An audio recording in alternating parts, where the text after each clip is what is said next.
The silence becomes unbearable.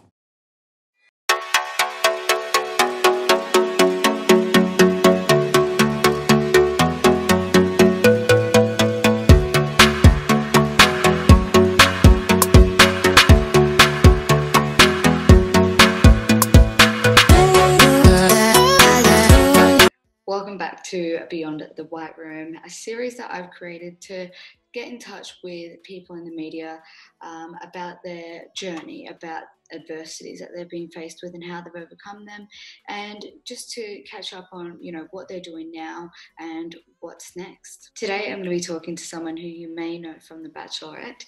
He stole the hearts of Australia. He found love on national television, and he's someone who I think has kept his morals and values intact. So, without further ado, let me welcome Carlin Sterritt.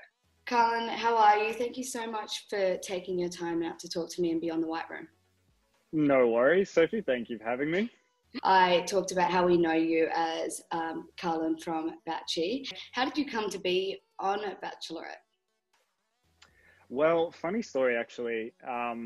It was the season of The Bachelor that they were auditioning for, and the owner of the gym, the F45 gym that I work at, Warner Brothers had put out a big thing on Instagram saying, hey, if you know anyone who'd be a good, possible person to represent The Bachelor for this season, send them in or just send us an email. And so my boss actually did that behind my back. I didn't ask him to do it.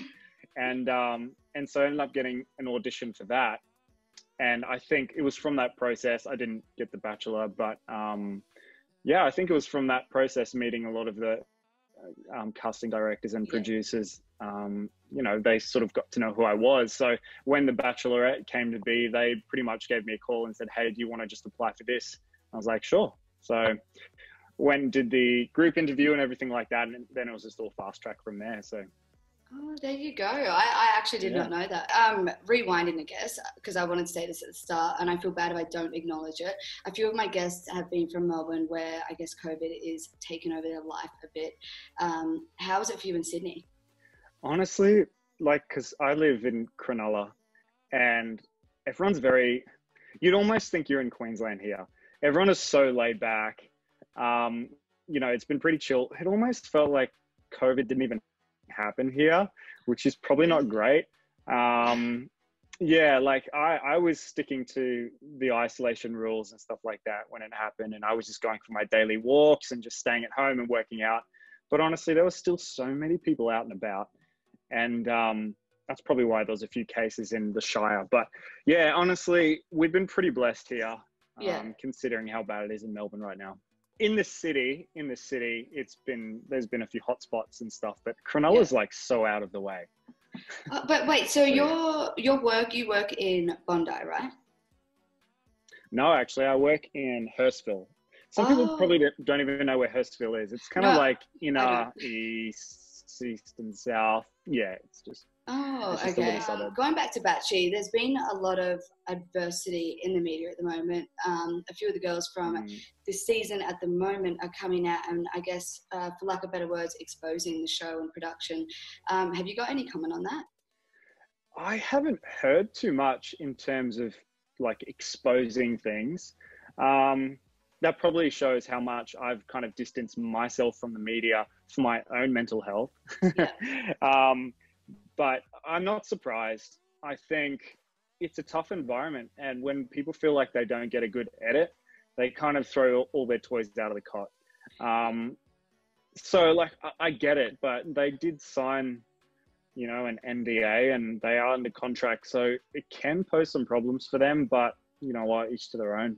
When you actually sign up for the show, it's not just like you want to go on the show and they say, yep, you're in. You go through so much paperwork. It says very, very clearly that you may be portrayed as someone that you're not.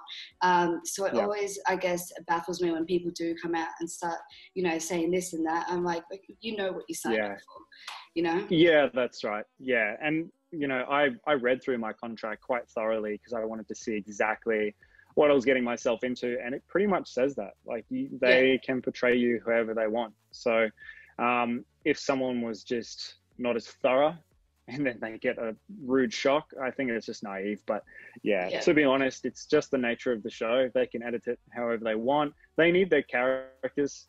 You know, those people who fit that certain character, if you've got your stage 5s or, you know, all of that kind of stuff.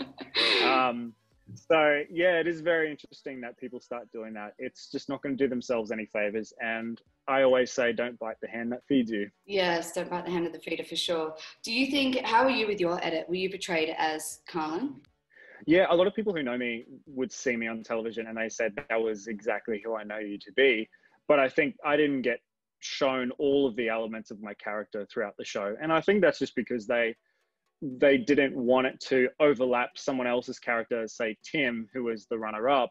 Right. You know, he's the larrikin, whereas I love being funny. Like, I love making people laugh and things like that.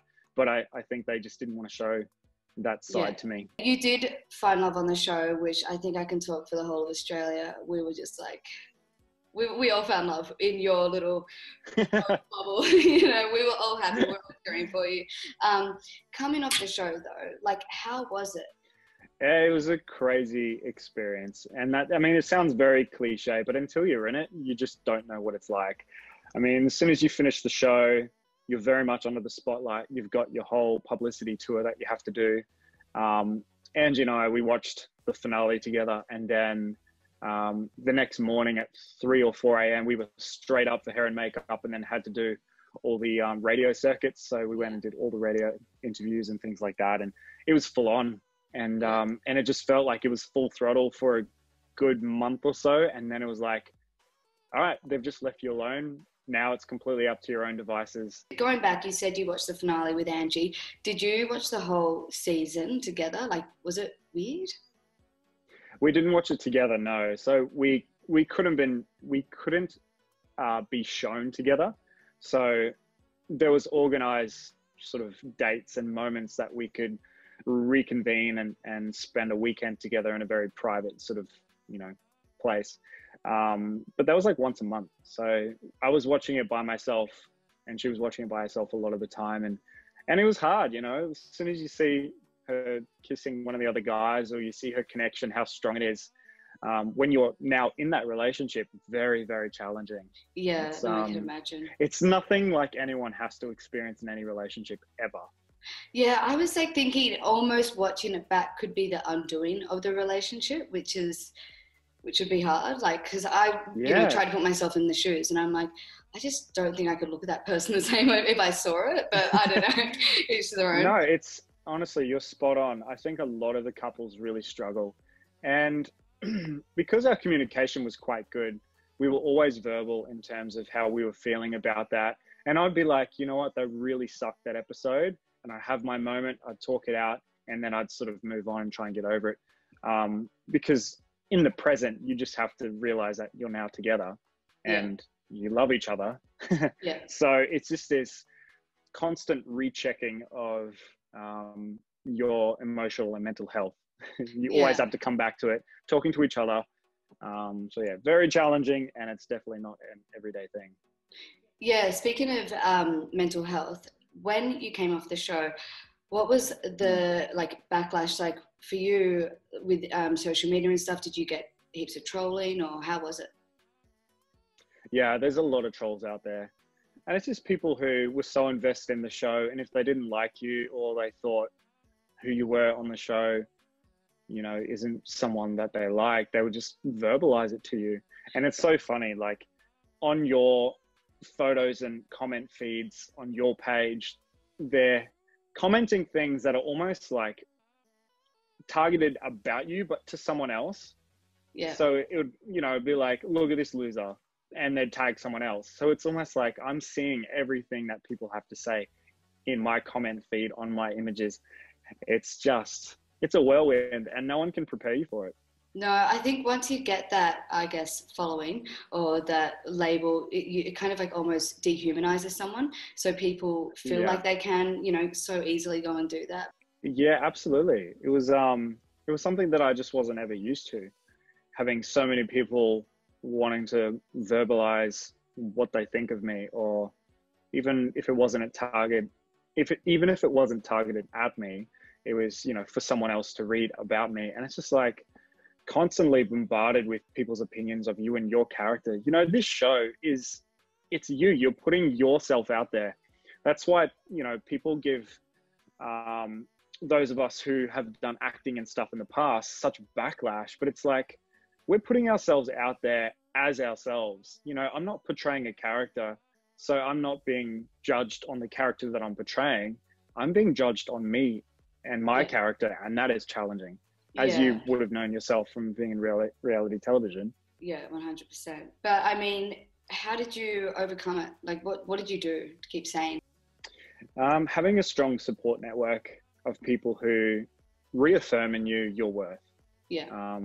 It's very challenging, and you can get really lost in the trolls and all the hate, but there's also a lot of love out there. So it's just, where are you putting your energy into? Am I going to put my energy into all those negative comments, or am I just going to try and block it out and just keep revaluing, what's the word?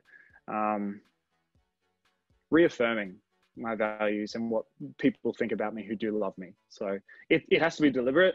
But I'm not going to lie. Yes, my mental health struggled big time. Yeah, I mean, it just takes 99% of people to be awesome and amazing. It's that like 0.01% that really just like gets to your head. But, you know, I think with those kind of problems and everything coming off these shows, a lot of people struggle to keep their, I guess, like integrity and dignity intact. But that's something that I've noticed with you, which like I applaud you for. You've been able to keep your morals and wits about you, well, from what I see on social media and, you know, online and stuff. And yeah, I guess I just got to take my hat off to you, because not many people have been able to come off, I guess, that show in particular and do the same thing as you, which is awesome. Yeah, thanks, Soph. I really appreciate that. Hey, it's I guess it's one of those things of, it comes back to your upbringing, you know, those values and those morals that have always been instilled in you, and it becomes just a part of who you are. And yeah, I think sticking with those and just being level-headed and being strong and just knowing who you are, because yeah, I see a lot of people really lose themselves in this whole experience. You know, it can really get to their head, and it's dangerous. Moving on, you're not just Carlin from Batshit. You are an F45 instructor, as we kind of touched on before. Tell me about your work. F45. So I've been a part of F45 for over 2.5 years now.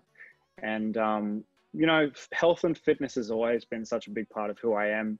After I left school, I kind of touched on that in the past with other interviews. Like, I struggled with bullying and a lot of self-worth, and I found going to the gym really helped with keeping me headstrong and physically strong. And I just got a lot more confidence. And it was even like, you know, like body issues as well, like always worrying about how I looked. And, you know, that's just a part of being really self-conscious, is you worry about how you look, how you come across. And I guess it could have been really unhealthy being too obsessive about how I look and always wanting to be portrayed in this certain light. But I turned it into something that was quite healthy and quite powerful. And yeah, I'm just glad that I've moved into the health and fitness sort of industry and helping others realize their potential. And it's not just the physical, it's mental health as well. And for me, that's just been a massive part. I always preach about F45 and just health and fitness in general, that it's not just about physical, it's about mental as well. And a lot of people who step into the gym for the first time, I always encourage them, like, you go at your own pace. You're not competing with anyone else. This is for you. This is for your benefit. So just take it one step at a time. And Yeah, no, I go to F45 as well. Oh, well, not at the moment. I did one class in the last like year, but I will be signing back up, because I really like, I'm the same as you. I'm like, if my mind is like healthy, then, or if my body's healthy, my mind's good, they coincide. But I remember the first session, I was like, I felt a bit like nervy going in, because it's this big, you know, franchise. And I'm like, oh God, I'm a bit nervy. I haven't exercised, but you go out and, you know, you've got all those endorphins, and then everyone's high-fiving each other, and you feel like a real sense of community. And it's just, it's the best feeling ever. Honestly, it is. And for people who also struggle to make new friends and things like that, if they go to F45, you will experience that whole community feeling. And our studio, you know, we all go out for brunch after Saturday morning sessions, and everyone hangs around sometimes after the gym. Maybe not at the moment because we don't encourage people hanging around or high-fiving. Just putting that out there. You don't do that anymore. Yeah, fair enough. Elbowing? Strictly COVID safe. That, or? Yeah, not even that anymore. Honestly, we're just like, all right, just don't touch each other. But it is a really good community feel, and to feel like you belong somewhere as well. Like, that's such a healthy environment to be in. All right, Carlin, so we know you from Batshit and F45, but I mean, what does Carlin do for himself? What do you do in your free time? What keeps you happy? It's long walks on the beach. I'm such a homebody. Like, growing up, okay, get this. Growing up, I was so extroverted. I always wanted to be the life of the party. I always wanted to be doing stuff, socially hanging out with people. Now you'll find me at home, or just like going to the beach by myself, or going to the gym by myself. I've really changed my tone, and I've just learned to love my own company. Yeah. And I think it's not a bad thing, you know, especially when you're single. Yeah. It's just like, if you don't love your own company, you'll struggle, because you'll just get lonely and probably end up falling for the wrong person just because it's the next best thing. But for me, I'm like, no, I'm sweet. I'm happy being single and like waiting for the right thing to come along. So yeah. Well, actually, that's what I was going to ask. You're 32 now. 32, right? Yeah. 32, recently single. You're not looking for anything, or I think everyone wants to know. I'm not actively looking for anything. Yeah. You know, I've kind of mentioned it in another interview that I'm all about wanting to heal from the things that I've struggled with in the past that haven't been dealt with. You know, like the insecurities and stuff that I dealt with in relationships that have probably been just swept under the rug and haven't been acknowledged. Because the biggest thing is, when you're single, you don't have to deal with some insecurities or trust issues, because you're not actually in an environment where they're coming up. Yeah. So it was in that next relationship, I realized there's still some issues there that I need to deal with. So I want to do the healthiest thing possible, put number one first, heal, and then I'll be ready for the next thing. So, you know, I believe that you can heal also in a relationship and grow with someone, but I'm certainly not actively out there searching. Yeah. I need to ask though, what's next? What is next? Well, to be honest, I feel like I'm in limbo because of COVID. No one can travel. You know, everyone's bucket list has literally been on hold. I do want to travel a lot more, you know, take advantage of being single. Like, yeah, you can travel when you're with somebody, but I think traveling, and I'm getting a lot more into content creating. Like, I love creating films and vlogs and things like that. So I'm dabbling in that a little bit more, but certainly full throttle in the fitness space. I think there's a few more opportunities that are coming up. Stay tuned. Ooh, I'm excited. So that's exciting. Yeah. Yeah, sounds good. All right. Well, thank you, Carlin, so much for joining me here on Beyond the White Room. No worries. Thanks so much for having me, Sophie. Whatever, for having me. No. I'm sorry. Sorry, excuse the snort. That was the best. Crabs, I'm still recording. No, but you have to add that in.